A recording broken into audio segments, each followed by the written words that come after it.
8 de la mañana con 28 minutos. A esta hora desayunamos con Roger Celi.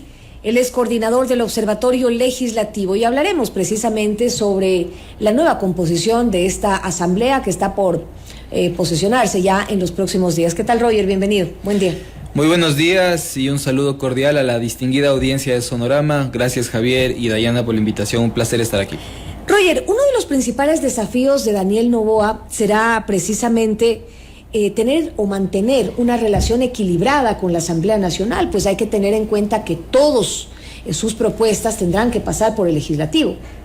Sí, la mayoría de las propuestas contempladas en el plan de trabajo de Daniel Noboa, así como la posible consulta popular, deberá pasar por el plano legislativo. La operativización del resultado de la consulta, que parece que se viene, deberá ser pasada a través de leyes. Eso es una realidad. Claro. Creo que la frase y la afirmación del presidente saliente Guillermo Lasso de no gobernaré con una Asamblea Nacional, creo que ha quedado desmitificada y afortunadamente creo que el gobierno entrante está entendiendo que necesita tener una relación equilibrada en la legislatura. Seguro. Se necesitan 70 votos para aprobar una ley, se necesitan 92 votos para aprobar enmiendas y reformas constitucionales. Y en ese sentido, al parecer, hoy en día se están tratando de buscar estas mayorías que no existen actualmente. Es un tema de diálogo previo a la instalación de la Asamblea Nacional. Ahora tenemos bancadas nuevas, tenemos bancadas interesantes. Hay un cambio justamente de la composición del legislativo, con una bancada grande de la Revolución Ciudadana, más grande de la que ya tenía, con una bancada semejante a la del Partido Social Cristiano, pero una nueva composición. El partido Construye, con ADN entrando dentro de la Asamblea Nacional y algunos rostros conocidos. ¿Cómo ves esa nueva conformación del legislativo? En términos ideológicos es una asamblea diferente a la cesada, para empezar con esa premisa. ¿Por qué? Porque sale Pachacutic, que tuvo una importante participación en la asamblea cesada. Y digamos, por hacer un término futbolístico, sale Pachacutic, entra Construye. Al cambio. Sale la Izquierda Democrática, entra, por ejemplo, la Alianza Actuemos, o entra ADN. Y esta tendencia ideológica de ADN, de Construye, de Actuemos, que es Suma Avanza, hace que esta asamblea ideológicamente pase a ser más de la centro-derecha, porque la asamblea cesada era más de la centro-izquierda. Claro. Y si es que nosotros tratamos de buscar una relación ideológica de Guillermo Lasso con la asamblea cesada, no había coincidencias.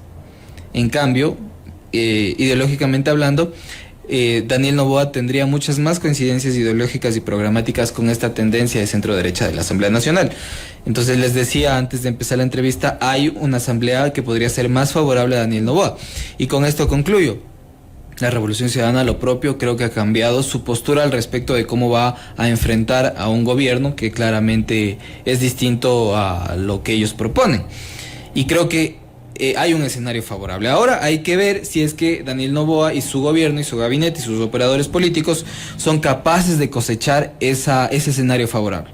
Eso hay que verlo, porque Guillermo Lasso no tuvo esa capacidad. Claro, y esto probablemente podría garantizar de alguna manera que haya mayor nivel de gobernabilidad para el presidente Noboa. Pero iniciaron ya, Roger, las negociaciones dentro de la Asamblea Nacional para definir las nuevas autoridades. 5 bancadas quieren poner sus representantes. ¿Cómo está este tema? ¿Cómo se iría ya constituyendo precisamente la conformación de autoridades?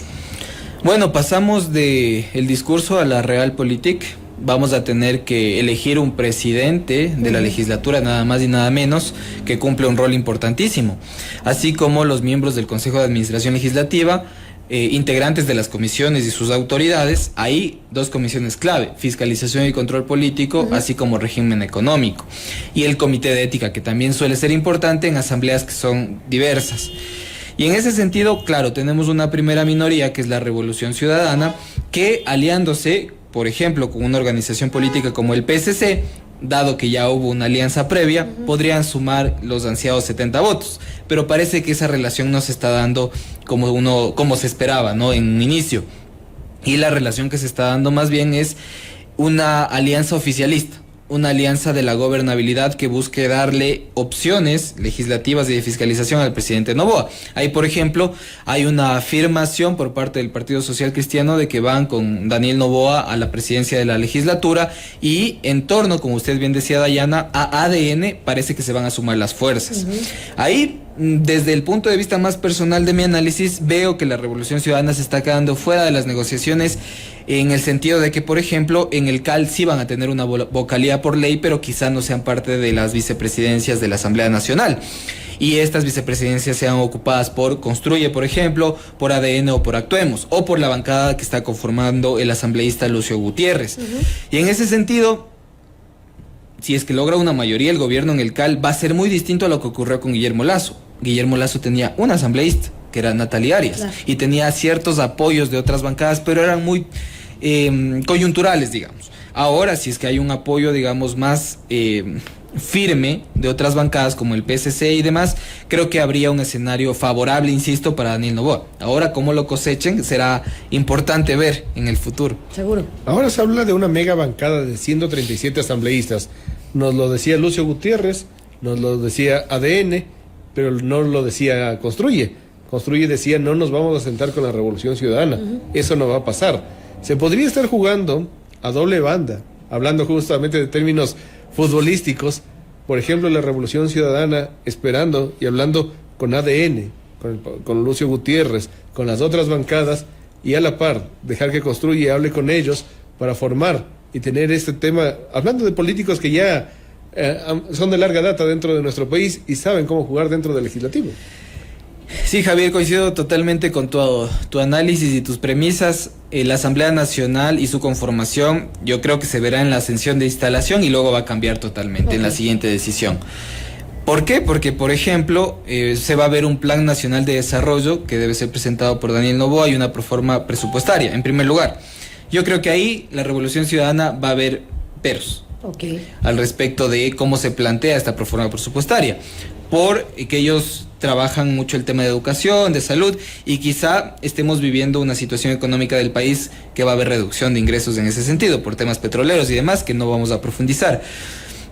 Y en ese sentido yo creo que va a haber un cambio en la conformación política de la Asamblea Nacional. Ahí quizá quienes claman por más seguridad, como lo es Construye, van a tener una posición quizá distinta a lo que se va a ver en la conformación de la Asamblea Nacional, en la elección de autoridades.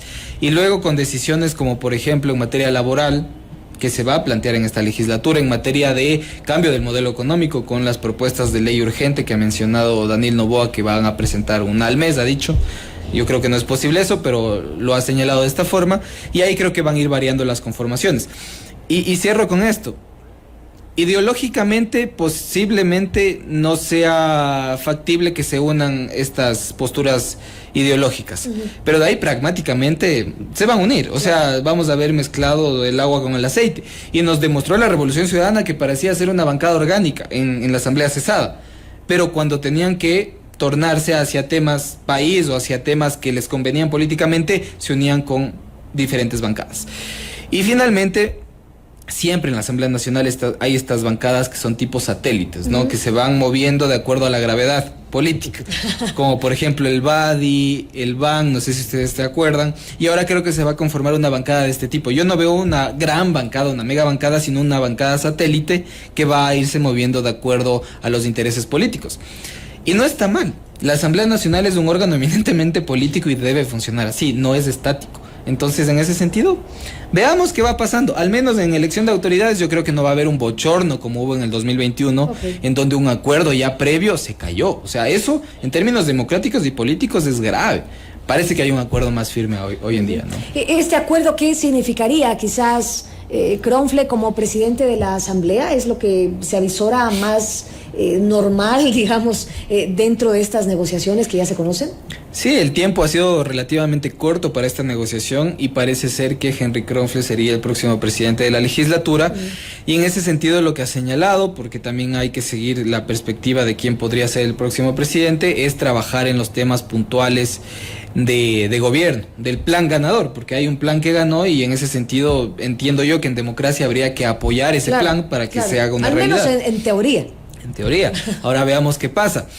Y en ese sentido, pues, parece que sí, que va a haber un consenso para los 70 votos. Yo creo que hasta ahí podría llegar el acuerdo. Luego yo sí preveo algunos problemas en materia de conformación del CAL para la elección de primera vicepresidencia, segunda vicepresidencia. Las vocalías pues están determinadas ya.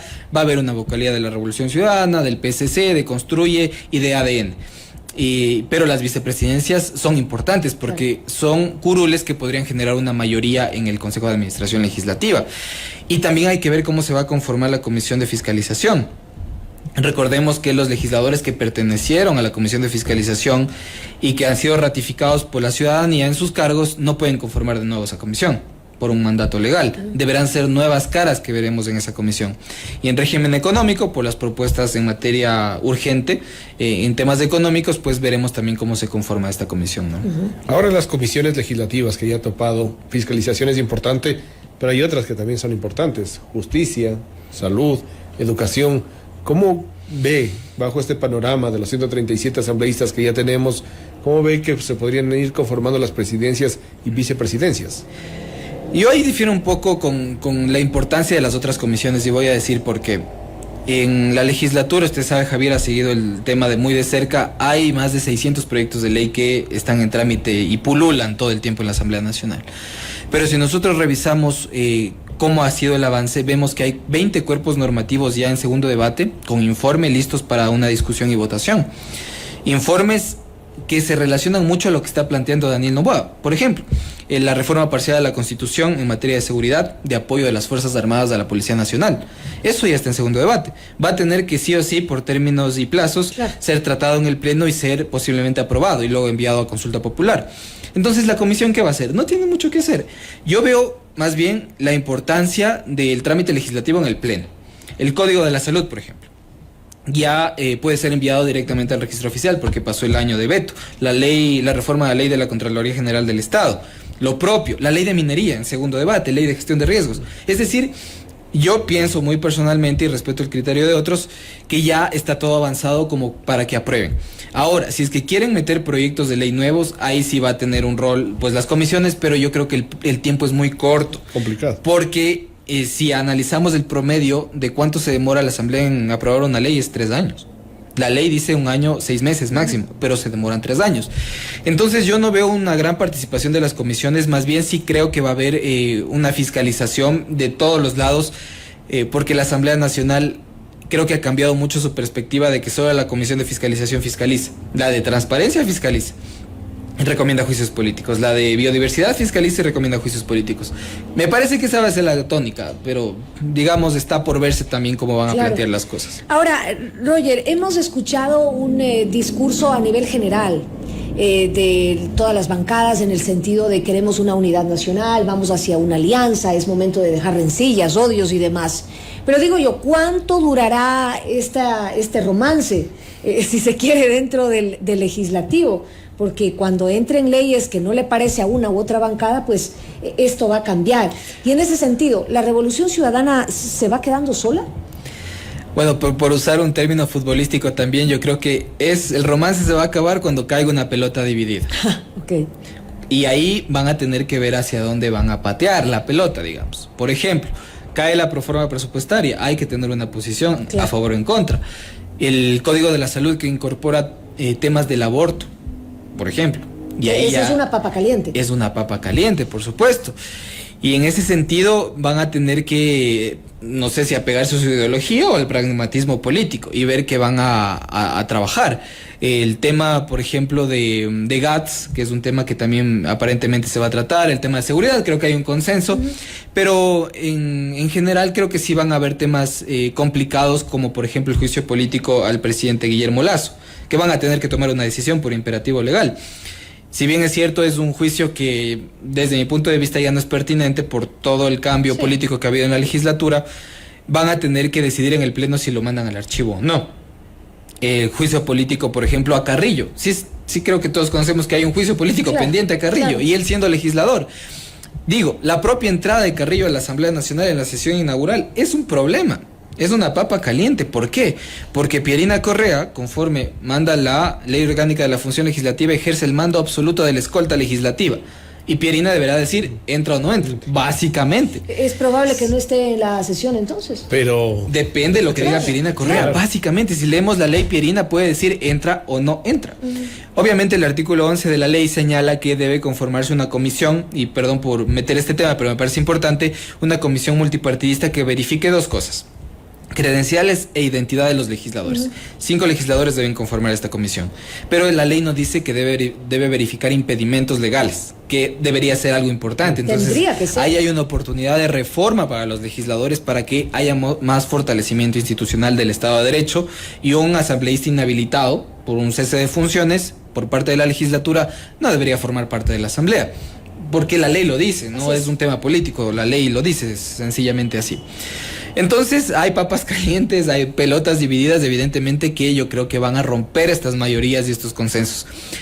Desde el punto de vista ciudadano y personal, espero que no, porque el país sí necesita que haya avance, que vayan despachándose las cosas, pero políticamente es muy complejo. ahora, con Virgilio Saquicela se acabó con una asamblea del 4%. Virgilio Saquicela fue ya como que el detonante, la gota que derramó el vaso dentro de una presidencia del legislativo. Con Henry Kronfle, ¿cómo poder recuperar eso? ¿Y cuál será el rol de Kronfle en esta articulación entre bancadas? Desde el Observatorio Legislativo nosotros siempre abogamos porque la institución parlamentaria sea fortalecida, es necesario. una institución necesaria. O Claro. sea, vimos en estos par de meses que no tuvimos asamblea que, por ejemplo, no se fiscalizó el tema energético. Eso es una clara muestra de que hace falta una legislatura. Sí. Deberían hoy en día haber responsables por ese tema y por los apagones. Pero bueno, eso ya ha pasado. Ahora, el fortalecimiento institucional de la legislatura creo que va en 3 niveles. Hay muchos más que se practican a nivel mundial, pero voy a decir los 3 más importantes desde mi punto de vista. En primer lugar, que no hay espíritu de cuerpo en temas de ética. Si hay un legislador que está cobrando diezmos, señores de la bancada, denuncien ustedes mismos y la asamblea destituye, o sea, no cubra este tipo de legisladores. En segundo lugar, transparencia. Básicamente nosotros hemos abogado siempre porque haya más información y mayor comunicación. Ahí, como medios legislativos, creo que hay un reto importante de nuevo para lograr transmitir a la ciudadanía el trabajo que está haciendo la asamblea. Y finalmente creo que la Asamblea Nacional no es el presidente de la asamblea. No es Virgilio Saquicela, no es Guadalupe Llori, no es Henry Kronfle, si es que va a ser presidente, es la institución. Hablemos del trabajo de las comisiones, del CAL, del Comité de Ética, de toda la institución, no solo del presidente. Evidentemente su rol es importante, pero es el Parlamento como tal que entrega producción legislativa y fiscalización a la ciudadanía. Creo que estas 3 cosas podrían ayudar de alguna manera a aguantar esta percepción ciudadana que está iniciando esta legislatura, ¿no? Que podría ser un poco más alta que el 4%. No creo que sea menor, porque ahí quedaríamos debiendo. No me imagines. Como la selección, con puntos en contra. Claro que sí. Ahora, ¿qué pasará con estos asambleístas independientes? Que tarde o temprano en las votaciones juegan un rol importantísimo, ¿no? Y que a veces asambleístas que no hemos visto actuar en ningún momento del año, pues cobran una importancia trascendental, precisamente por ser independientes. ¿Qué rol tendrán aquellos? Ahí desde el punto de vista político sí generan mayorías móviles, generan inseguridad jurídica y sobre todo es un escenario proclive a la corrupción, a la compra-venta de votos, porque no hay organicidad en las decisiones como bancada. Desafortunadamente el dato es espeluznante. Ecuador es uno de los pocos países que, por ejemplo, tuvo en el periodo 2017-2021 más de 60 casos de transfugismo político, o mejor conocido como camisetazo, y entre comillas independientes, y más de 30 casos en la legislatura cesada. Ahora ya vamos con 5 casos. Ahí pues lo que podría hacerse es más o menos lo que se ha generado en España, que es esto no se puede prohibir, digamos, porque legalmente difícilmente vas a prohibirle a alguien que se cambie de partido, porque te va a decir, es mi derecho, tengo libertad ideológica. Pero sí que hay un acuerdo, por ejemplo, político de las organizaciones políticas de no recibir a camiseteros. Entonces yo soy de la Revolución Ciudadana o soy del PSC y digo, pues usted chuta 2 veces, 3 cambios, mejor no. Ya no me conviene. Ese es un acuerdo ético que podría ser factible para el país en materia de políticos, porque la gente se da cuenta, la ciudadanía es muy inteligente y dice, chuta, pero él estaba en la Revolución Ciudadana, ahora Centro Democrático, ahora totalmente al lado opuesto y se cambió de equipo. Y entonces eso genera desconfianza a la gente y posiblemente un desprestigio a la política y al Parlamento. Ahora, en el tema de la negociación que tendrá que tener Daniel Noboa con el legislativo, uno de los vínculos rotos era Guillermo Lasso con la Asamblea Nacional. Nunca se encontró a una persona que logre tener una buena articulación con el legislativo. Se lo hizo a través de Juan Fernando Flores. Por ejemplo, había otras personas como Tangi Vera, ex legisladora, que podía tener, pero nunca se llegó a esta unión. El ministro de Gobierno o ministra de Gobierno será fundamental, y se hablan de algunos nombres, entre ellos Javier Santos, la propia Vilma Andrade. Podrían ser los ejes articuladores, personas que ya conocen el trabajo legislativo entre el Gobierno Nacional y la Asamblea. Hay, primero, como premisa, entender un poco qué es gobernabilidad. Y gobernabilidad no es solo legislativo ejecutivo, sino gobernabilidad es todos los sectores sociales, deben estar incluidos en la mesa de la gobernabilidad. Y en ese sentido, me parece que el primer actor hoy en día que necesita ser sentado en la mesa del diálogo de la gobernabilidad es el legislativo. Y eso hace pensar que el perfil del ministro de Gobierno sí debe ser un ex legislador. Claro. Porque el ex legislador conoce cuál es la dinámica legislativo-ejecutivo, cuáles son los canales de comunicación, las líneas rojas, e incluso me atrevería a decir las formas. Creo que hoy en día es muy importante guardar las formas en términos de conversación política. Hoy en día en el Ecuador política es mala palabra. El que se reúne con otro, pues ya está en un acto de corrupción, y no necesariamente. Y en ese sentido creo que tener estas conversaciones de forma transparente, por encima de la mesa, acuerdos claros para la ciudadanía, pues es importante. Y ahí creo que en términos de gobernabilidad ejecutivo-legislativo habrá que tener al menos dos actores, un ministro de gobierno y también un jefe de bancada oficialista que sea el nexo, ¿no? El nexo interno en la legislatura y que permita generar no mayorías de espuma, diría yo, por poner un término. Desafortunadamente debo decirlo, si nosotros revisamos las votaciones de la Asamblea cesada, se supone que había una bancada del Acuerdo Nacional de 26 legisladores y tú revisabas la votación, Javier, usted no me dejará mentir, en la pantalla los curules de creo eran 12 siempre, no había tal bancada del Acuerdo Nacional. En términos de votaciones, quiero decir. Entonces deberá haber mucha habilidad por parte de Valentina Centeno, que entiendo es la coordinadora de bancada del oficialismo, para lograr articular mayorías que sean firmes, digamos. Y sobre todo, que sean transparentes y sobre todo, por favor, y lo pido por favor porque es algo muy importante, que no se presten para el tema de corrupción, de compra y venta de votos, de compras de conciencias. Creo que eso en algún momento se llega a saber y destruye más bien estas mayorías. Idealmente eso, ¿no? Y de ahí, pues sí, en conclusión, un perfil legislador para ministro de Gobierno creo que es viable hoy en día, y una coordinación eficiente de bancada, pues también creo que es pertinente para lograr gobernabilidad. Ok, han habido desde ya desafiliaciones tempranas, incluso antes de posesionarse. 5 ya lo hicieron. ¿Cómo interpretar? ¿Cuál sería el mensaje alrededor de este tema? Conversábamos esta semana o la anterior con Lucio Gutiérrez, y él decía, pues son bienvenidos los asambleístas que quieran unirse a Sociedad Patriótica, ¿no? ¿Cómo interpretar estos movimientos? A ver, ahí hay que separar un poco organización política con participación en el Parlamento como bancada. Desde la organización política, que haya desafiliados y afiliados es grave para la democracia, porque se entiende que al pasar menos de un mes de la elección y ya estás desafiliándote, estás dando un mensaje muy claro, y que utilizaste la organización política como vehículo para ti. Plataforma nada más. Nada más. Y eso habla muy mal de las personas que hacen esto como políticos. Ahora bien, me parece que la posición del asambleísta Lucio Gutiérrez al respecto de recibir legisladores en su bancada es positiva, porque las bancadas se deben hacer mayoría. O sea, ahí sí ya es importante sumar votos. Claro. Pero ¿en qué término? En términos programáticos. Las bancadas, dentro de los primeros 5 días de instalación de la Asamblea Nacional, deben presentar un plan programático o lineamientos generales al respecto de lo que van a hacer como bancada. Y en ese sentido, si es que Lucio Gutiérrez presenta 10 puntos y es de interés del legislador de la Revolución Ciudadana estos 10 puntos, pues qué pena que no haya consenso al interior de la Revolución Ciudadana y sí con Lucio Gutiérrez. Pero insisto, es en torno a puntos programáticos de legislación y fiscalización. Si eso se hace en torno a temas que son importantes para el país, es positivo. Ahora, si se hace en torno a negociaciones de votos, eso en algún momento se cae, como vimos con la legislatura cesada. Ahora hay una mezcla, ¿no?, dentro de la nueva Asamblea Nacional entre juventud y experiencia. Tenemos a políticos como Lucio Gutiérrez, que ya es de larga data, expresidente de la República, y rostros bastante jóvenes.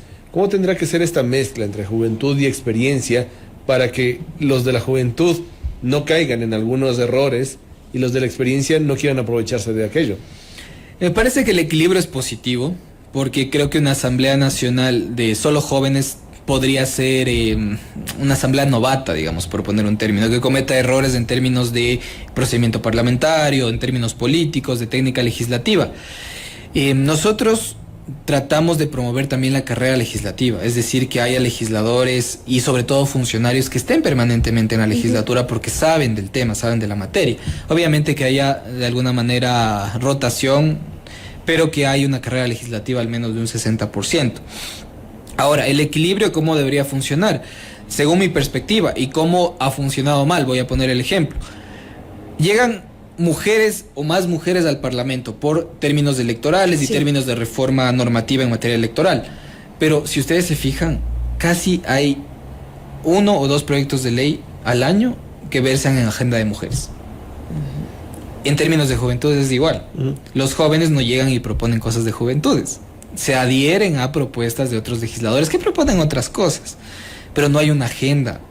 O sea, no se ve que la reforma legal para que lleguen los jóvenes terminen mejoras para la juventud. Me huele a simplemente cumplir, ¿no? Exacto. Con lo que dice la ley. Cuota. Y finalmente pues te adhieres a lo que digan tus compañeros. Exactamente. No hay ánimo tampoco de presentar propuestas en ese sentido.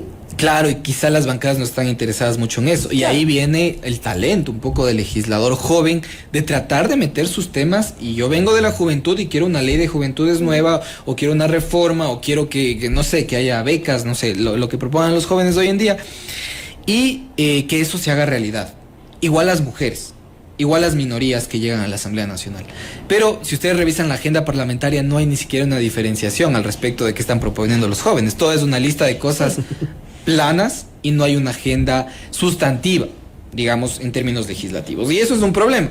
Y yo creo que debería avanzarse más hacia eso. Por supuesto. Ahora, ¿cómo ve Roger a Construye en esta composición de la Asamblea? ¿Qué tipo de papel jugará Construye? Usted ya nos lo decía. Puede incluso de entrada abrirse ya un frente con el tema de Patricio Carrillo. Claro, posiblemente hay un frente ya que se podría abrir. Construye lo ha dicho, creo que hay que hacer caso a lo que ellos han expresado, atender a ello, y han dicho que no van a hacer un oficialismo incisivo como lo fue la Revolución Ciudadana, perdón, una oposición incisiva como lo fue la Revolución Ciudadana, pero tampoco un apoyo al oficialismo ciego. Sí. Han dicho casi todos que van a apoyar, incluso Construye, temas que son pertinentes para el país, pero ahí digamos que es pertinente para el país. Yo creo que es peligrosa la posición neutral de una organización política en el Parlamento. Muy peligrosa, en el sentido de que podría moverse a cualquier lado y eso no genera seguridad política. Claro. Creo que lo sensato sería tener una posición, si es oficialismo o va a ser de oposición, y ahí tener un matiz. Pero estar en el medio, incluso yo me atrevo a decir que si están en el medio van a perder legisladores dentro del propio Construye. No se puede estar con Dios y el diablo al mismo tiempo. Y va a haber criterios distintos al interno de la organización política, y eso va a partir. Y ahí vamos a tener una asamblea, no de 5 bancadas, sino de 7, 8, 10. Usted sabe, Javier, muchísimas que ya ni se entendía a dónde iban, ¿no? Y las siglas que teníamos realmente entre bancadas. ¿Construye terminaría siendo la nueva izquierda democrática del anterior legislativo? Una izquierda democrática que se fue con unos, se fue con otros, se dividió, terminó en 3 fracciones. Y que desaparecía al momento de la votación también. Exactamente. Sí, yo creo que podría pasar, por lo que ya hemos señalado, podría ser una situación similar a lo que vivió la izquierda democrática, y eso no solo se vive en el Parlamento, sino en la organización política. Creo que hemos visto también que Construye, como organización política, tiene muchas cabezas y muchos liderazgos que no permiten ver con claridad quién está detrás de la vocería.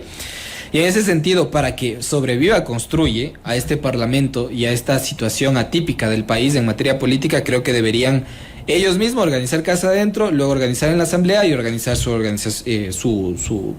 tienda política. Y luego ya tratar de tomar posiciones. Pero neutralismo en la legislatura, que es distinto a centro, por supuesto, pero el neutralismo creo que podría ser peligroso. 8:57 es la postura de Roger Celi, coordinador del Observatorio Legislativo, conversando sobre la nueva composición de lo que será la nueva Asamblea Nacional. Son las 8:58, ya regresamos.